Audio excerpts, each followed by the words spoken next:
ఈ కోడిగుడ్డు సంపెంగ పూలు మాత్రం ప్రతిరోజు కనీసం 4, 5 పూలైనా పూస్తున్నాయండి. కోడిగుడ్డు సంపెంగ పూలు ఎప్పుడూ కూడా రాత్రి వేళలో బాగా పెద్ద పూలాగా విచ్చుకొని ఉదయానికి ఇలా కోడిగుడ్డులాగా ముడుచుకుపోతాయి. ఈ కాగడ మల్లెపూలు చూడండి చెట్టు నిండా ఎలా గుత్తులు గుత్తులుగా పూసేశాయో.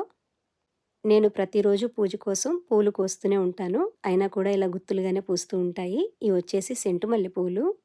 ఈ పూల మొక్కలన్నీ పెట్టి కనీసం 5, 6 సంవత్సరాల పైనే అవుతుంది. ఈ పూల మొక్కలన్నీ కూడా నేను కడియం గ్రామానికి వెళ్లి కొనుక్కున్నాను.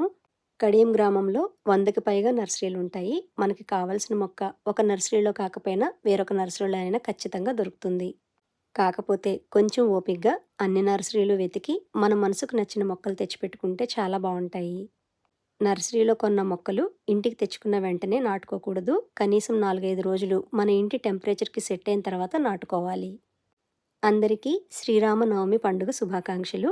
ఈరోజు పెరట్లో పూసిన పూలన్నింటితోనూ రాముల వారిని, సీతమ్మ వారిని అందంగా అలంకరించి పూజ చేశాను.